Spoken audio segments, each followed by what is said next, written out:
Hi, welcome to BrainyBuzz. This is Premvada and we are going through the CSS tutorials. So far we have seen lots of CSS properties related to links or lists, fonts, all those things. Today we are going to study about the CSS table properties. So if you have any queries or questions or you need more information, you can contact me at technical.trainer1909@gmail.com. So let's start with this.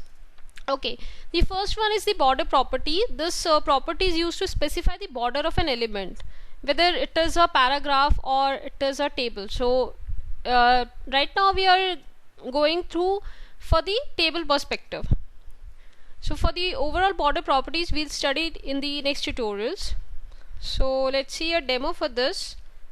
I have created a normal sample HTML program, and I have written some table structure over here. Like this, you can see the table tag over here, and the TR for the rows, TH for the headings, and TD for the cells. You can go through the table creation tutorial from the HTML tutorials that we have gone through previously. So I have saved it with the table properties.html, and if you just view it, you can see that a table type structure is coming, but there is no border. So for this you can mention the border for the table. So let's define the element using the table tag over here. So now we have to write as the border. So over here you can choose the border properties, like what type of border you want. Supposingly I selected dashed. So save it and just refresh your page. You can see the border is coming for the table, not between the cells. So what you can do, you can also apply the same thing on TD and TH, that is for your cells. Now you can see that the border is coming, but yes, it is not looking good because a border is around the table and around the cell. So there are two borders. There are. So let's go with the thin border, so like it will look a little nicer.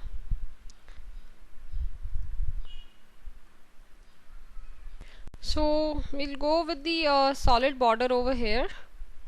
So let's save it, and when you refresh it you can see there are two borders coming, but I want only one border over here. So for that what we use the border collapse property.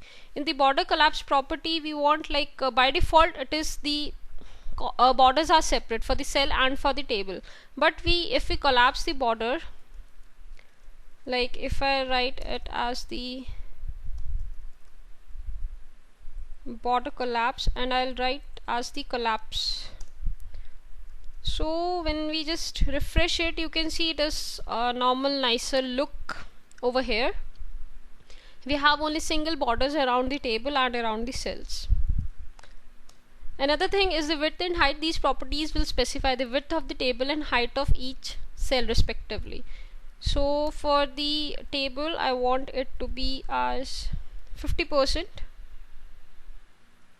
of the page I want, and the height we can specify for the headings tag and for the cell tag. So over here I'll write as the TD and TH, and over here I'll write height as some 20 pixels over here. So just save it and refresh it. You can see that this is your page, and the half of it is taken with the table, and the height of each of the cell is 50 pixels, 20 pixels. So if you want you can change it to 50, and you can see the difference over here. So like this you can increase or decrease the height and width of the table and the table cells. After that you have the alignment for the text, and that too you can put with the cells and with the tables. Like over here if I write it as the text align, and if I like the vertical align at the middle,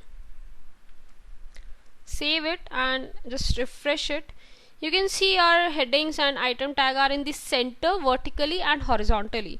So this way, if you want, you can put any of the property and the value over here. Another thing, we have the padding. This property is used to set the distance between the cell border and the cell text from all the sides. Like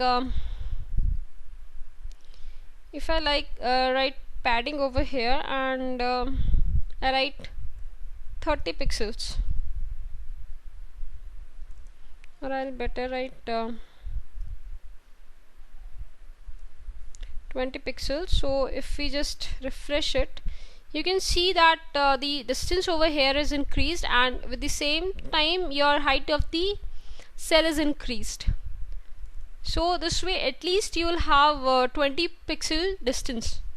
Over here at the right and the left you have more distance over here because your width of the table is larger.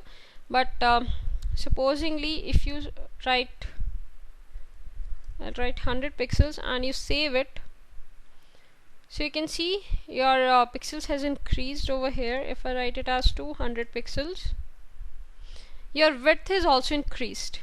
So it will take this width and height property in the end, but if you have your padding property with more pixels, then your cell height and width will be increased. Another thing, you have the color and the background color. If you want, you can color your cells also, or either your table also, or if you want, you can give the properties to the headings also, like if you want to color your headings only. So for this you can give the color as the background color. I'll write it as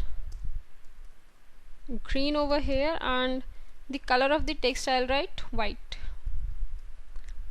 So let's save it, and over here if you refresh it, you can see that the headings of the table has changed to green, the background color, and the border color automatically changed to white. If you want, you can just keep the border color as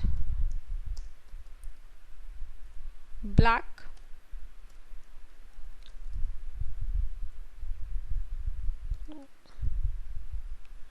I chose the background color. Okay.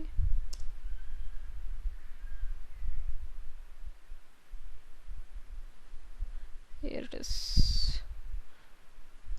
Border color is black. So now you can see the border color is black only the headings color and the text color has changed. If you want, you can apply it for the whole cells also, like